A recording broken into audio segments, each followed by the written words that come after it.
Meaning of heart of palm. Heart of palm. Heart of palm. Heart of palm.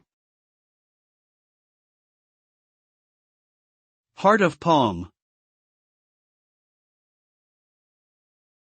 Heart of palm refers to the inner core of certain palm trees, typically harvested from the growing tips of young trees. The harvesting process involves cutting down the tree and removing the fibrous outer layers to access the tender, white interior. Heart of palm has a mild, slightly sweet flavor and a tender texture that resembles artichoke hearts. It is commonly used in salads, appetizers, and as a vegetable side dish. Due to the harvesting process, heart of palm can be relatively expensive and is considered a delicacy in some regions.